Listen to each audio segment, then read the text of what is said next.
या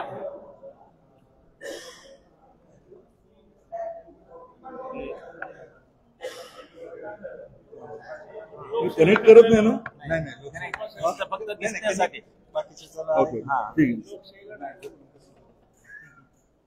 ठीक आहे, आपण सुरू करूया. स्वागत करतो. सर्वप्रथम या पत्रकार परिषदेसाठी उपस्थित असलेल्या सर्व पत्रकार बंधूंचं भारतीय जनता पार्टीच्या वतीने हार्दिक स्वागत. आजच्या पत्रकार परिषदेसाठी माननीय आमदार माननीय राणाजगदीश पाटील साहेब उपस्थित आहेत. मी दादांना विनंती करतो त्यांनी पत्रकार परिषदेत संबोधित करा. नमस्कार. आपल्या सर्वांना कल्पना आहे की यावर्षी अतिवृष्टी झाली. एरवीच्या तुलनेमध्ये अभूतपूर्व असं नुकसान झालं आणि अगदी सप्टेंबरमध्ये, त्याच्या आधी ऑगस्टमध्ये, जुलैमध्ये खूप पाऊस पडल्यामुळे शेतीचं नुकसान अनेक भागामध्ये खूप मोठ्या प्रमाणात झालेलं आहे.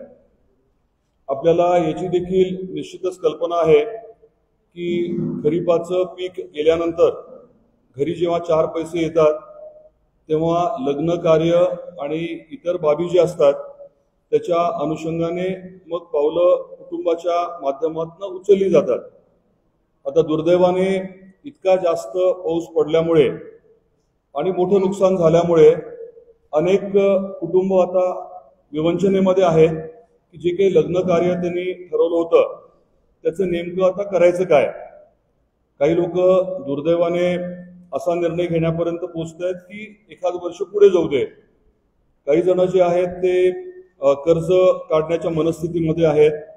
खाजगी सावकाराकडनं कर्ज काढून परत अजून आर्थिक अडचणी वाढतात आणि या सर्व परिस्थितीचा विचार करून आपण असा निर्णय घेतलाय की धाराशिव जिल्ह्यातल्या प्रत्येक तालुक्यामध्ये सर्वधर्मीय सामुदायिक विवाह सोहळा आपण आयोजित करायचा. 8ही तालुक्यामध्ये मला सांगण्यात आलं की जवळची योग्य अशी सोयीस्कर तारीख ही फेब्रुवारी मधली आहे, 6 आणि 7 तारीख फेब्रुवारी. तर फेब्रुवारी 6 आणि 7ला 8ही तालुक्यामध्ये सर्वधर्मीय सामुदायिक विवाह सोहळा घ्यायचं आपण ठरवलंय. याची नोंदणी जी आहे ती जे संबंधित असतील त्यांनी संबंधित तालुक्याच्या तहसीलदारांकडे करणं अपेक्षित आहे. म्हणजे माझ्या घरातलं लग्न कार्य जर समजा मला धाराशिवला करायचं असेल आणि या सामुदायिक विवाह सोहळ्यामध्ये मला सहभागी व्हायचं असेल तर तहसीलदार धाराशिव यांच्याकडे मी नोंदणी करणं अपेक्षित आहे. आता स्वाभाविकपणे या विषयाची जबाबदारी घेतल्यामुळे वैयक्तिक आम्ही सर्वजण याच्यामध्ये सहभागी होणार आहोत. आर्थिकदृष्ट्या देखील त्याचबरोबरीने वेगवेगळे जे ट्रस्ट आहेत, मग त्याच्यामध्ये तेरणा ट्रस्ट असेल, आपलं तुळजाभवानी मंदिर ट्रस्ट असेल, इतर NGOज असतील, त्यांची देखील याच्यामध्ये मदत आम्ही घेणार आहोत. CSRच्या माध्यमातून काही कंपन्यांची मदत घेणार आहोत आणि स्वाभाविक गोष्ट आहे की प्रशासन देखील या बाबतीमध्ये आपल्याला पूर्ण सहकार्य करणार आहे. याच्यातला दुसरा मुद्दा असा आहे की एकदा हे व्यवस्थित नियोजन झाल्यानंतर आम्ही इतर जिल्ह्यातल्या जिल्हाधिकाऱ्यांना देखील या बाबतीमध्ये अवगत करणार आहोत आणि त्यांना देखील विनंती करणार आहोत की आपल्या भागात जास्त नुकसान झालंय, सामुदायिक विवाह सोहळ्याच्या बाबतीत तिथल्या देखील संबंधित लोकांनी पुढाकार घ्यावा. हा विषय जो आहे हा अतिशय महत्त्वाचा ठरतोय कारण अनेक लोकांनी मला या बाबतीमध्ये अतिशय गांभीर्याने अडचण जी आहे ती मांडलेली आहे आणि यातनं योग्य मार्ग हाच दिसतोय. माझी आपल्या माध्यमातून सर्व संबंधित लोकांना विनंती आहे की ज्यांना गरज आहे त्यांनी नोंदणी करावी आणि ज्यांना मदत करणं शक्य आहे अशा लोकांनी पुढाकार घ्यावा. मदत म्हणजे आर्थिकच पाहिजे अशातला भाग नाही. काही मंगल कार्यालय असतील किंवा ज्या ग्राउंडवरती आपण विवाह सोहळा घेतोय तिथे अनेकांना व्हॉलंटियर म्हणून मदत करता येऊ शकेल. कोणी वेगवेगळ्या माध्यमातून तिथे सोय करू शकतं, कोणी जेवणाची करू शकेल, कोणी मंडपाची करू शकेल. तर हे आपल्या सर्वांची सामुदायिक जबाबदारी आहे आणि सामाजिक जबाबदारी आहे.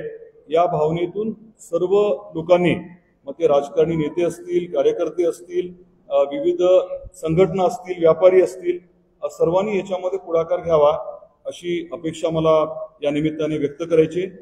मी सांगितल्याप्रमाणे फेब्रुवारी 6 आणि 7 या दिवशी हे सोहळे आपल्या पूर्ण 8ही तालुक्यामध्ये घ्यायचं नियोजित आहे. 30 नोव्हेंबरपर्यंत नोंदणी जी आहे ती तहसीलदारांकडे व्हावी अशी आपली दुसरी अपेक्षा आहे.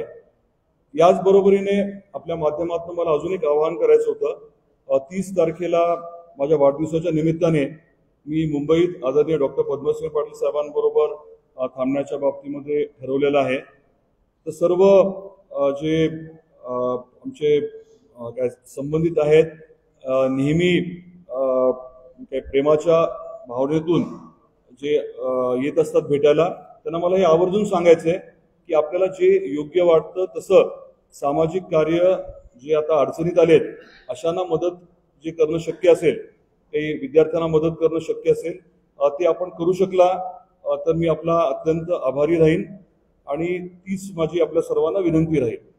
हे 2 मुद्दे जे आहेत ते आपल्यापर्यंत पोहोचवायचे होते. काही याविषयी आपले प्रश्न असतील तर जरूर आपण विचारावे.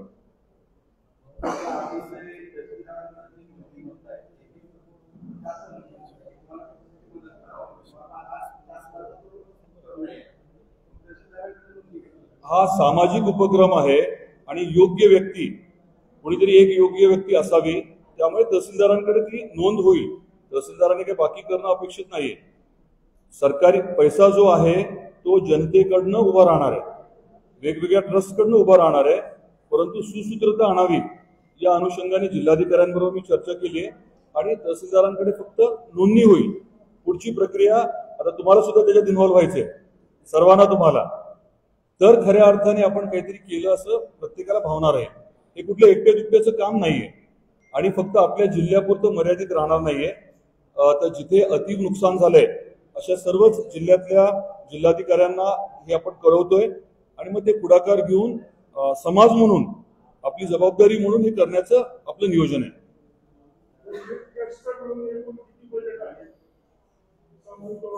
नाही, माझी विनंती काय आहे की जे लागेल ते उभं करण्याची आपल्या सर्वांमध्ये क्षमता आहे. भावना महत्वाची आहे, कृती महत्वाची आहे. आता मी भावना व्यक्त केली, त्याच्या अनुषंगाने जेवढ्या नोंदणी होतील त्याचं आपण व्यवस्थित नियोजन करू आणि मदत करणारे अनेक हात आहेत. आपण आता बघितलं इतकं नुकसान झाल्यानंतर कुठून कुठून किट्स आल्या, म्हणजे विदर्भातनं आल्या, कोकणातनं आल्या. तर त्याच अनुषंगाने हा देखील विषय महत्वाचा आहे, कारण लाखांमध्ये खर्च होतो आणि अडचणीत आलेल्या कुटुंबाला आपण आता नाही मदत करायची तर कधी करायची, त्या अनुषंगाने हे करतोय आपण.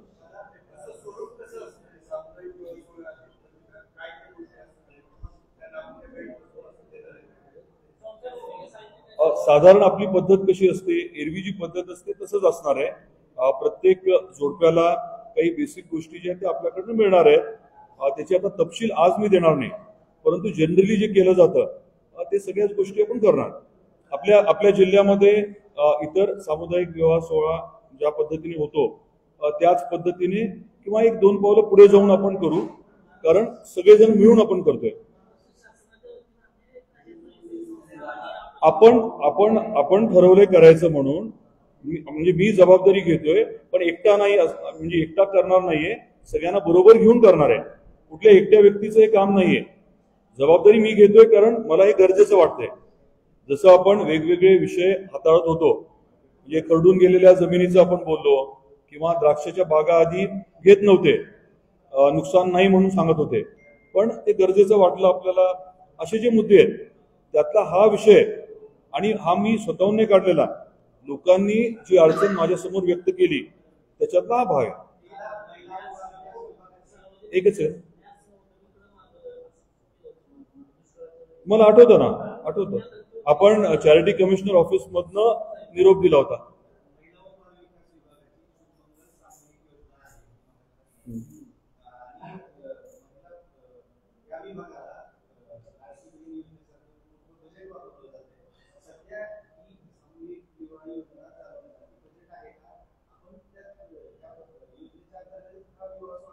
नाही, मला नाही वाटत की तसं करण्याची गरज पडेल.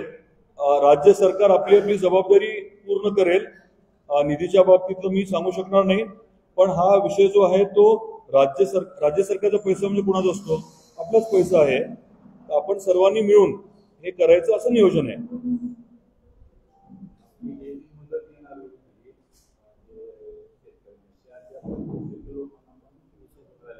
आपण म्हणता ते बरोबर आहे. त्याच्यामध्ये तीन होते अडचणी. पहिलं म्हणजे साधारण 6 लाख खातेदार आहेत, त्यांना 550 कोटी रुपये अंदाजे मिळणार होते.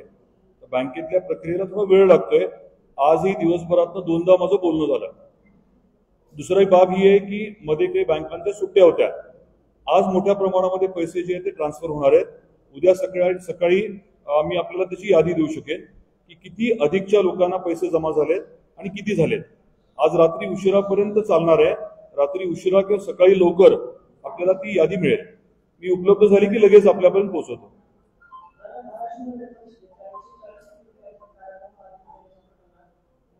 कुठे कोण बोलतोय?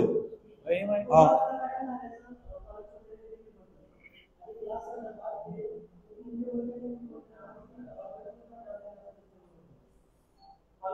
नाही प्रश्न काय आहे? एक मिनिट आपली ही प्रेस आधी संपू द्या, मग घेऊ ना बाकी प्रश्न. घाई करू नका. इतर जिल्ह्यांमध्ये पण आपण सुचवणार आहोत. नाही आचारसंहितेचा ह्याचा काही संबंध नाहीये. हे काही राजकीय विषय नाहीये. हे जे आहे ते आपल्या म्हणजे काय प्रामाणिक आपली जी भावना आहे अडचणीत आलेल्या. आता काल मी तुम्हाला उदाहरण सांगतो. नाही त्याचा विषय आचारसंहितेचा काय संबंध आहे. आता वाघेगावांचं मी सांगत होतो. आपल्याला आठवतं त्या गावात आम्ही गेलो होतो, 2दा गेलो होतो. काल तिथलं एक कुटुंब आलं होतं. त्यांचं खताचं दुकान होतं. साधारण 20 लाखाचं नुकसान झालं वाघेगावांचं. आणि तिथले मला वाटतं सरपंच आज आले होते. तिथले काही रस्त्यांचे विषय वगैरे. तर ज्या कुटुंबांना अति नुकसान झालंय अशा कुटुंबांना आपण वेगळ्या पद्धतीने मदत करायचा शब्द दिलाय. आणि क्राऊड फंडिंगचं सुद्धा आपल्याला मी सांगितलं होतं, ते आपण करतोय. आता त्या कुटुंबाला आवर्जून कालही मी सांगितलं की काळजी करू नका, वेगवेगळ्या योजनांतून आपण मदत करू, आम्ही वैयक्तिक देखील मदत करू म्हणून.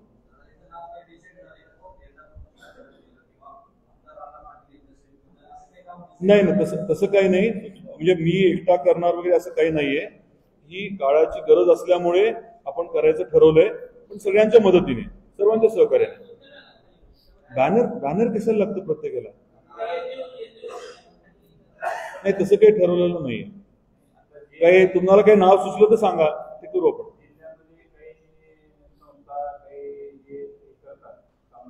हो त्यांची मदत घेऊन आपण बिलकुल त्यांची मदत घेऊ. आपले सुभाष बापूंचं नेहमी असतं लोकमंगलचं, त्यांची नक्की मदत, सावंत सरांची मदत घेऊ बिलकुल. म्हणजे एकदम चांगलं ना. आपल्याकडे नोंदणी किती होते त्याच्यावरती बऱ्याच गोष्टी अवलंबून आहे.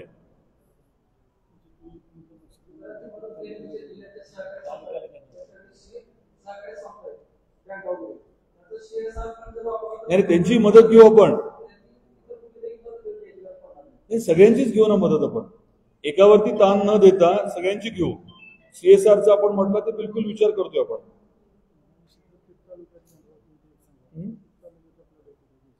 सांगितलं ना मी, परत रिपीट करतो, काही मिसअंडरस्टँडिंग नको. 8ही तालुक्यामध्ये 6 आणि 7 तारखेपैकी एका तारखेला आपण हे आयोजन करणार आहोत. कदाचित एकाच दिवशी सगळीकडे होऊ शकेल किंवा काही 6 काही 7, पण 8ही तालुक्याच्या ठिकाणी करण्याचं आपलं नियोजन आहे. नाही हा विषय संपला. आणि वाढदिवसाच्या बाबतीत तुमच्या लक्षात आलंय की विनंती सगळ्यांना आहे की समाज उपयोगी काहीतरी आपण उपक्रम केला तर मी उपकृत होईल, ही सर्वांना विनंती आहे. आणि 30 तारखेला मी मुंबईत डॉक्टर साहेबांबरोबर असेल, ही देखील मला कल्पना द्यायची होती.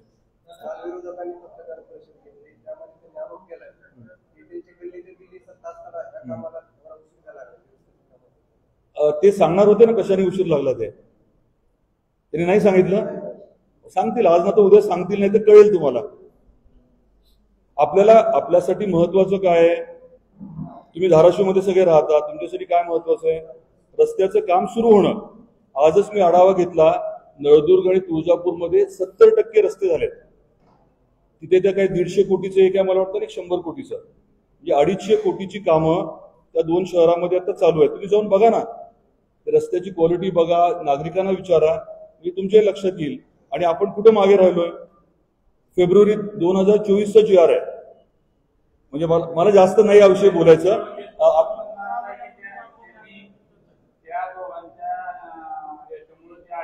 मला काही बोलायचं नाहीये. मी हे सांगतो की आउट ऑफ द वे जाऊन आपण धाराशिवसाठी आवर्जून निधी आणला. मी इथला आमदार नसताना आपण आवर्जून आणला. माझी प्रामाणिक इच्छा लवकरात लवकर काम सुरू व्हावं हीच पहिल्यापासून होती आणि त्या अनुषंगाने मी काम केले आणि करणार. आजही आता आढावा झालाय. काम कुठे सुरू करायचं, कधी करायचं त्याचे नियोजन आपण करतोय. मी त्यांच्याबद्दल का बोलू? काल मी परवा सांगितलं ना त्यांच्याबद्दल. मी आता परत काय बोलायचं? हा